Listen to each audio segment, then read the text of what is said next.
Good morning बच्चों। आज हम करेंगे कक्षा 5 की मेधावी परीक्षा की तैयारी हेतु अभ्यास पत्र भाग 3। तो यहाँ देखिए, पहला प्रश्न है देखो और अगली भिन्न को लिखना है। 1/7, 2/7, 3/7। तो यहाँ पर पैटर्न क्या चलेगा आगे का? 4/7, 4/7 एंड 5/7।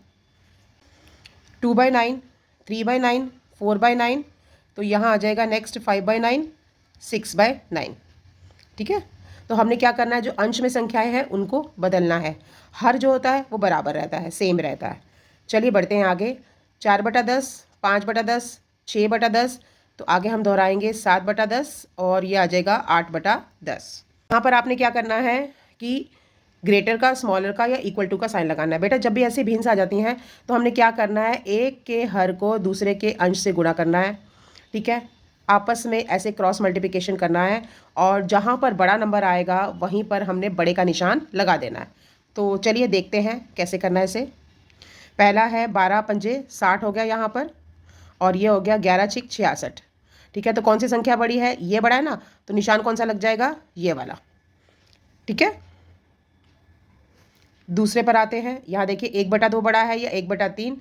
2 को इससे मल्टीप्लाई करेंगे, आ गया 2, 3 1 जा 3। तो कौन सा बड़ा है? 3 बड़ा है, तो निशान आएगा इस तरफ। 4/5 और 3/5। देखो यहाँ पर ये जो हर है ये बराबर है ना। तो जब हर बराबर होता है तो ऊपर के हिस्से को क्या बोलते हैं हम? अंश। तो जो अंश का नंबर छोटा होता है, कम संख्या में होता है, वो छोटी भिन्न कहलाती है। जिस अंश का नंबर बड़ा होता है वो बड़ी भिन्न कहलाती है। ठीक है, जैसे यहाँ पर अगर मैं 4/5 और 3/5 की बात करती हूँ तो सपोज जैसे मैं 1 2 3 4 5, ये 5 हिस्से। अब 4/5 होगा, ये 4 हिस्से। ठीक है, और अगर मैं 3/5 की बात करना चाहूँ तो 3/5 में कैसे दिखाऊंगी? उसी भिन्न को लूँगी 1 2 3 4 5 और यहाँ पर उसके 3 हिस्से करूँगी। तो नेचुरली है 4 हिस्से अगर दिखाऊंगी तो वो बड़े होंगे, तो ये भिन्न बड़ी हो जाएगी। बस ये रूल तभी फॉलो होगा जब हमारा हर जो होगा वो समान होगा। ठीक है, अगर आपका हर समान नहीं है तो आप ऐसे क्रॉस मल्टीप्लिकेशन करेंगे, यहाँ पर उसका प्रोडक्ट लिखेंगे, उत्तर लिखेंगे और तब देखेंगे कौन सी संख्या बड़ी है, उसकी तरफ बड़े का चिन्ह लगाएंगे। आ जाते हैं नेक्स्ट पे। देखो यहाँ पर आप देख रहे हैं कि हर जो है वो बराबर है। ये है 3 में से 4 हिस्सा और 3 में से 10 हिस्सा। ये भिन्न जो है कैसी दिख रही है आपको? कौन सी संख्या बड़ी लग रही है? ये वाली, है ना। तो हम कौन सा निशान लगाएंगे? ऐसे वाला। और अगर हम इसको क्रॉस मल्टीप्लिकेशन कर लेते हैं तब भी चेक कर लेते हैं। 4 तिया 12, 3 धाम 30। नेचुरली है 30 बड़ा है 12 से, तो इस तरह से भी हो सकता है। बट ये रूल तभी तब फॉलो होगा जब हमारा हर जो है वो बराबर होगा। अब यहाँ देखिए 5 को 10 से गुणा करेंगे और आ गया 50 और यहाँ आ गया 48। तो कौन सा बड़ा हो गया? 50। तो ये साइन आ जाएगा। Next 3 3 are 9, 7 2 are 14. Which one is bigger? 14 is bigger, so you will put this side. यहाँ देखिए 12 एकम 12, 5 दूनी 10। तो 12 बड़ा है, ये वाला साइन आ जाएगा। नेक्स्ट यहाँ देखिए 4 दूनी 8, 16 एकम 16। तो कौन सा बड़ा हुआ? 16। तो हम इस तरफ कर लेंगे। 5 3 अब 15, 12 एकम 12। तो साइन किस तरफ आएगा? क्योंकि 15 बड़ा है। होप सो आपको आज वाले ये प्रश्न बड़े और छोटे और बराबर के समझ में आ गए होंगे। नेक्स्ट हम करते हैं use of has and have. ठीक है, हैज़ का जो यूज़ होता है वो सिंगुलर के लिए होता है, हैव का यूज़ प्लूरल के लिए होता है और आई के साथ भी हैव लगता है। ठीक है, बस ये आपने ध्यान रखना है। All animals. अब यहाँ देखिए एनिमल के बाद क्या लगा है? एस। इसका मतलब एक एनिमल की तो बात नहीं हो रही है, एक से ज़्यादा की बात हो रही है ना। तो एस लगा हुआ है, इसका मतलब वन तो है नहीं, मैनी है। तो मैनी के साथ क्या रूल बनता है? हैव का। तो हम क्या लगाएंगे? Have. All animals have tails. ठीक है। सम क्या होता है? कुछ। अब कुछ का मतलब होता है एक से ज़्यादा, तो इसके लिए भी हम क्या लगाएंगे? हैव। बस ये ध्यान रख लीजिए, मन में गांठ बांध लीजिए। अगर हम एक पर्सन की बात कर रहे हैं देन वी यूज़ हैज़, अगर एक से ज़्यादा है then we use have. Some, have, small, trades, other, haves. ठीक है, अदर्स है, ध्यान रखिए अदर्स एस लगा हुआ है। The cow. अब यहाँ देखिए काउ के पीछे कोई एस लगा हुआ है? नहीं लगा हुआ। इसका मतलब काउ कितनी है? सिंगल है, और सिंगल के लिए हम क्या लगाते हैं? Has. The cow has a long tail.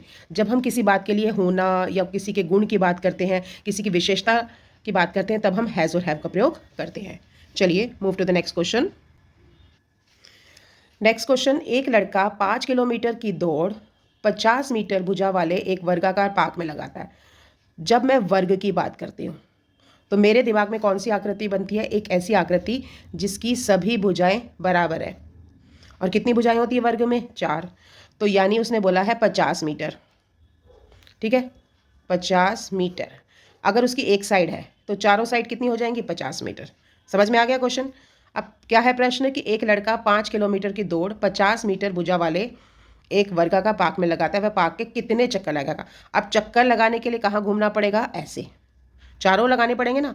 तो हमें क्या चाहिए? क्या हमें बाहर का परिमाप, बाहर का मेजरमेंट चाहिए या अंदर का? पहले तो आप मुझे ये बताओ, कहाँ का पूछा है? उसने बाहर का पूछा है। जब बाहर का पूछा है तो हम क्या यूज़ करेंगे? परिमाप। और परिमाप क्या होता है? चारों ओर की दूरी। तो अगर एक साइड 50 है तो चारों को अगर हम जोड़ेंगे 50 जमा 50 जमा 50 जमा 50 तो कितना हो जाएगा? 200। यानी वो एक बार में 200 मीटर चलता है। ठीक है, अब हमने दौड़ कितनी लगानी है? 5 किलोमीटर की। यानी इसको 5 किलोमीटर कवर करने के लिए क्या करना होगा? ये सवाल है मीटर में, यहाँ पूछा है किलोमीटर। तो बच्चों जब भी ऐसा सवाल हो तो हम उसको कन्वर्ट करेंगे। ठीक है, बदलेंगे, किलोमीटर को मीटर में बदलेंगे। 1 किलोमीटर में मीटर होते हैं 1000। ठीक है, अब हमारे पास, मैं तुम्हें लिख के बताती हूँ, 1 किलोमीटर में मीटर होते हैं 1000। तो 5 किलोमीटर में कितने हो जाएंगे? 5000। ठीक है, और उसने एक बार में कितने चक्कर लगाए थे? 200, है ना? 200 आए थे ना। तो हम क्या करेंगे, जितने किलोमीटर होते हैं उतने उसके एक चक्कर में जितनी दूरी तय होती है उसे डिवाइड कर देंगे। 0 से 0, 0 से 0, 2 एकम 2, 2 दूनी 4, 2 पंजे 10। तो ये आ गया उत्तर आपका 25। तो कितने चक्कर लगाएगा वो? 25। चलिए बढ़ते हैं आगे। अब यहाँ पर सवाल है दशमलव में लिखना। ठीक है, दशमलव का मतलब क्या होता है पहले आप समझिए। ये है वंस, टेंस, 100, 1000। यानी जब हम यहाँ इस तरफ बढ़ते हैं तो संख्या जो है हर बार 10 गुनी बढ़ जाती है। ठीक है, क्या होता है जब हम 1 से भी नीचे जाते हैं? 1 से नीचे जाएंगे तो संख्या क्या हो जाएगी? 1/10 यानी 10वां भाग, 100वां भाग, और यहाँ आ जाएगा 1000वां भाग। ठीक है, तो इस प्रकार से आपने देखा। अगर हम इस तरफ कर रहे हैं तो 1/10 होगी, फिर 1/100 हो जाएगी, फिर 1/1000 हो जाएगी। और अगर हम लेफ्ट साइड चल रहे हैं तो 10 से गुणा होती है, राइट साइड चलते हैं तो 10 से भाग होती है। यहाँ ये सेंटर जो मेन पॉइंट है वो है पॉइंट। बस इसको आप समझ लीजिए और आप आसानी से इसको दशमलव में लिख सकते हैं। चलिए हम लिखना आरंभ करते हैं। हमारा पहला सवाल है 7। 7 क्योंकि हम सबसे पहले क्या लिखेंगे? वंस, टेंस, 100, और यहाँ दशमलव के बाद पहला स्थान होता है 1/10वां यानी 10वां स्थान, फिर 100वां स्थान, और उससे अगला होता है 1000वां स्थान। ठीक है, तो अब यहाँ पर 7 है तो 7 कहाँ आएगा? वंस के नीचे, फिर यहाँ लग जाएगा पॉइंट, फिर 9/100 है यानी 100वें स्थान पर है 9। तो हमने 10वें स्थान पे कोई संख्या नहीं है, हम यहाँ लगा देंगे 0। ठीक है, और उसके बाद 100वें स्थान के लिए हम लगाएंगे 9, और 1000वें स्थान पर ये होता है, उससे अगला स्थान होता है 1000वां, तो हम यहाँ लगाएंगे 3। अब इसको पढ़ेंगे कैसे? दशमलव से पहले के नंबर तो एक साथ बोले जाते हैं, दशमलव के बाद के हर नंबर को अलग अलग करके बोला जाता है। कैसे बोलेंगे? आप मेरे पीछे दोहराएंगे। 7.093। कोई भी बच्चा इसको 93 नहीं बोलेगा। समझ में आ गई बात? जो दशमलव की जितनी भी संख्याएं हैं, दशमलव के बाद के नंबरों को हम अलग अलग करके बोलेंगे। चलिए बढ़ते हैं आगे। अब इसको लिखने के लिए हम क्या लिखते हैं? वंस, टेंस, 1/10, 100 और 1000। ठीक है, अब यहाँ हम संख्या लिखनी शुरू करते हैं। ये देखो 3 है, 3 हम वंस के नीचे लिख देंगे। ठीक है, और 2/10 है यानी 10वें स्थान पर है 2 यहाँ, और बीच में लग गया डेसिमल यानी कि दशमलव। 4/100 100वें स्थान पर आ गया 4, और 5 आ गया 1000वें स्थान पर। तो हमारी संख्या क्या बन गई?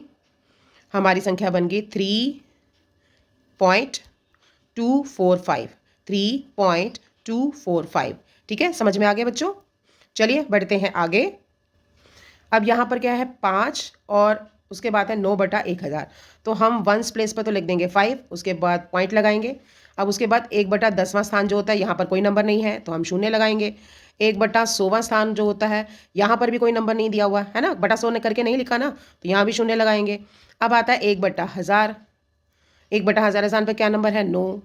तो हमारी संख्या क्या बन गई? 5।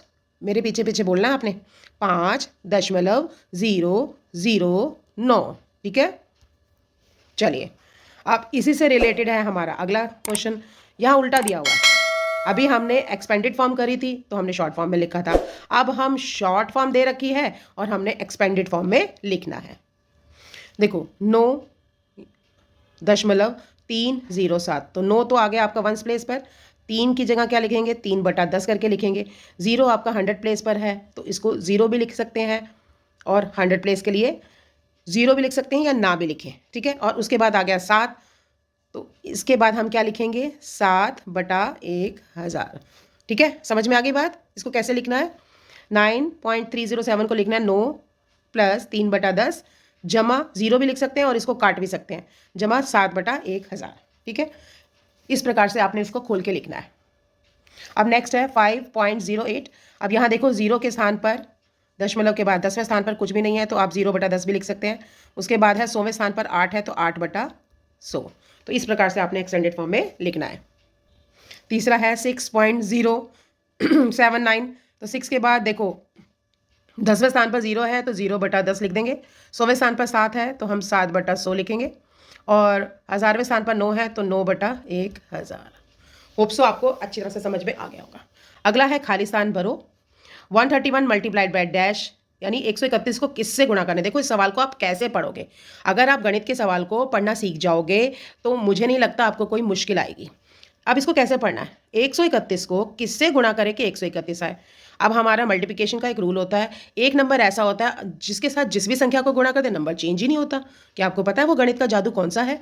वो गणित का जादू है हमारा नंबर 1। क्योंकि अगर हम किसी संख्या को 1 से गुणा करेंगे तो वही संख्या आती है, वो बदलती ही नहीं है। ठीक है, अच्छा अब हमारा गणित का जादू चलेगा दूसरे नंबर पर।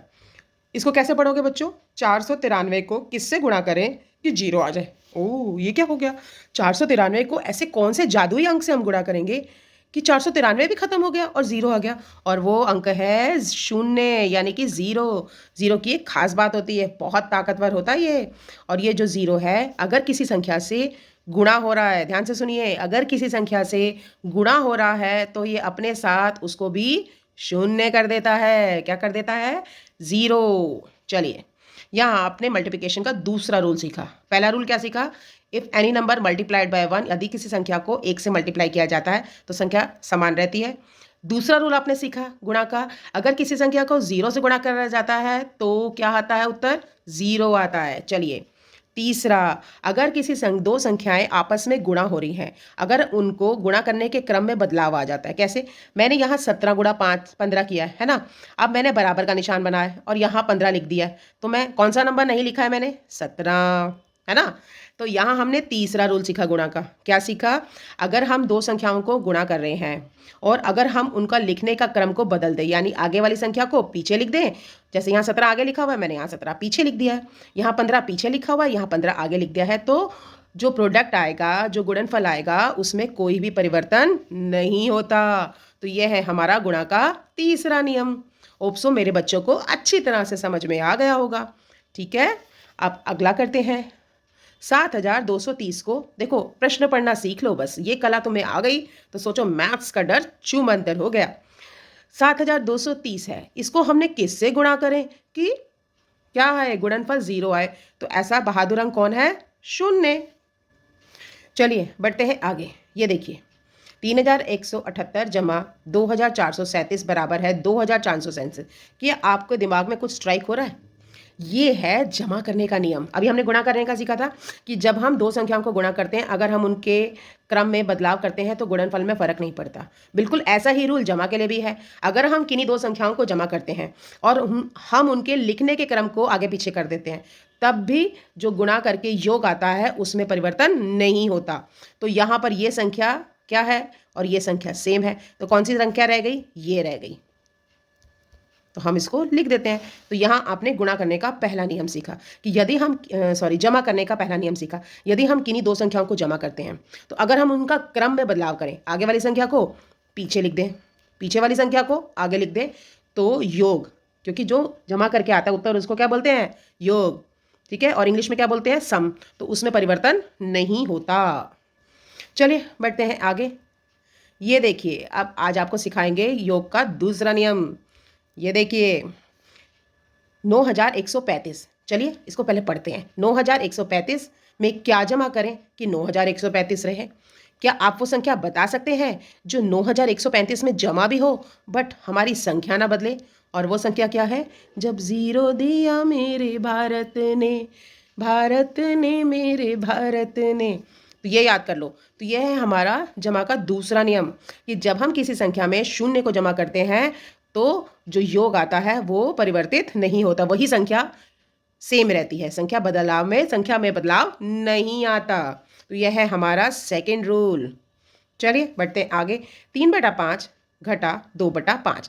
अब आपने यहाँ देखना है, जब आपकी भिन्न की घटा होगी तो आपने बस ये देखना है क्या हर बराबर है।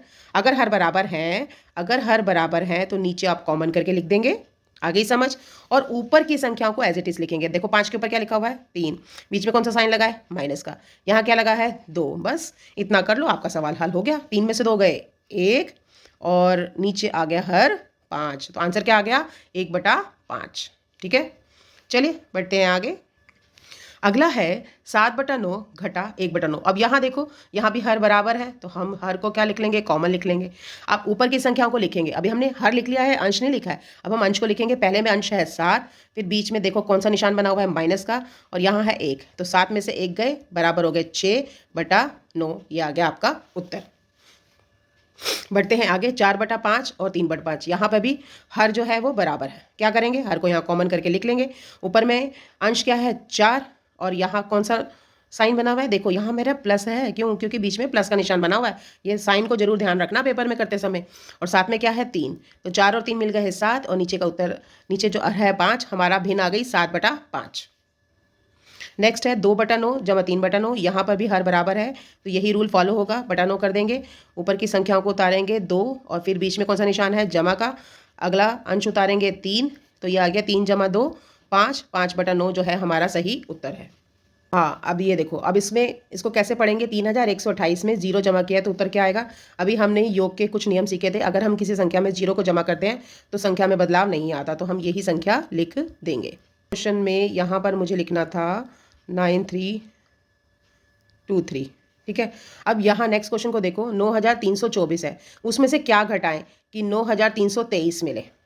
देखो क्या 24 और 23 में कोई समानता लग रही है, हाँ, वो उससे एक कम है। तो किसी भी संख्या से अगर एक कम हो रहा है, इसका मतलब उसमें से क्या घट रहा है, एक। तो ये थोड़ा सा समझ के करेंगे तो आपको समझ में आ जाएगा, ठीक है। अब हम बढ़ते हैं आगे। अगला सवाल है 21/10 को दशमलव में लिखना है। देखिए यहाँ पर मैं लिख रही हूँ 21/10, इसको बराबर का निशान लगाएंगे और यही संख्या को दोबारा लिखेंगे 21। अब दशमलव का निशान बनाएंगे। यहाँ पर कितनी जीरो है, एक है जीरो। एक जीरो का मतलब है हमें एक स्थान छोड़ना है। कितने स्थान छोड़ना है, एक स्थान। तो हम राइट साइड से लेफ्ट साइड की ओर चलेंगे। जितने स्थानों को छोड़ेंगे जितनी जीरो होंगी। तो यहाँ पर जीरो कितनी है, एक, तो हम एक स्थान को छोड़ेंगे और यहाँ पर हम पॉइंट लगा देंगे, ठीक है। समझ में आ गई बात। इसको कैसे पढ़ेंगे, 2.1, ठीक है। सपोज क्वेश्चन कुछ और होता, क्वेश्चन होता 21/100। अब क्या करते, इसी 21 को लिखते यहाँ। अब यहाँ देखिए, यहाँ कितनी जीरो है, 2। इसका मतलब दशमलव के कितने स्थान इधर चलेंगे, 2 स्थान चलेंगे। पहला स्थान ये हो गया, दूसरा स्थान इधर आ गया। तो यहाँ दशमलव कैसे लगेगा, यहाँ दशमलव लगेगा यहाँ। तो हमारी संख्या क्या हो जाएगी, उसके आगे कुछ भी नहीं है, शून्य लगाएंगे और हम इसको कैसे बोलेंगे, 0.21, ठीक है।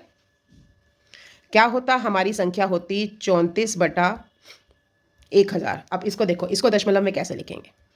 सबसे पहले हम लिख देंगे यहाँ 34। अब यहाँ गिनेंगे 1 2 3, यानी कि दशमलव से कितने स्थान चलने हैं, 3 के चलना पड़ेंगे दशमलव लगाने के लिए। पहला स्थान ये हो गया बीच का, दूसरा स्थान यहाँ हो गया बीच का। अब तीसरा कैसे लाएं, तो हम क्या करेंगे, सबसे पहला काम, ये कितने अंकों की संख्या है, 4। ऊपर कितने अंक हैं, 2। हम क्या करेंगे, हम इसमें नए अंक बनाएंगे। कैसे? जितने अंकों की नीचे संख्या है उतने ही अंकों के ऊपर बनाएंगे, बट हम 0 लगा के करेंगे। इसको समझ में नहीं आया? आ गया समझ में? देखो ध्यान से देखो, जब हम किसी भी संख्या को दशमलव में बदलते हैं तो सबसे पहले हम नीचे के डिजिट्स को देखते हैं। ठीक है, नीचे के डिजिट्स को देखिए, यहाँ 4 है, यहाँ 2 है, मुश्किल आ गई, कैसे चलें? तो हम क्या करते हैं, 0 0 लगा लेते हैं। अब ये भी 4 अंकों की संख्या बन गई, 1 2 3 4। ठीक है, और ये भी 4 है, 1 2 3 4। कितना आसान है। अब देखो इसमें 0 कितने हैं, 3। तो हम कितने स्थान छोड़ेंगे, 1 2 3। तो हम क्या करेंगे, ये संख्या बन गई, यहाँ पर हम लगा देंगे बीच में पॉइंट। तो ये आपका आ गया 0.034। इसको हम एक और एग्जाम्पल से समझते हैं। हम एग्जाम्पल लेते हैं 45/100। पेपर में आता है कई बार। 45/100 को लिखो दशमलव में। अब यहाँ देखो, ये कितने अंकों की संख्या है, 3।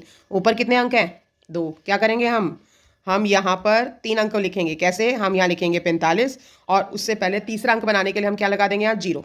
चलो अब बिल्कुल आसान है। अब हम 0 गिनेंगे, कितने 0 हैं, 2। तो यहाँ स्थान छोड़ दिया, ये स्थान भी छोड़ दिया। कितने स्थान छोड़ने हैं, 2 स्थान छोड़ने हैं ना, क्योंकि 2 0 है, तो हम यहाँ पर पॉइंट लगाएंगे। अब इसको पढ़ेंगे कैसे, 0.045, ये हमारा उत्तर आ गया। ठीक है, सपोज ये संख्या होती है 27/1000। ठीक है, अब इसको करना। अब इसको करने के लिए क्या करेंगे, यहाँ लिखेंगे 27। अब यहाँ देखो, यह कितने अंकों की संख्या है, 1000, 4 अंकों की है। तो हम यहाँ 4 तो है नहीं, हम कितने 0 लगाएंगे, और 2 0 और बन गई 4 अंकों की संख्या, है ना।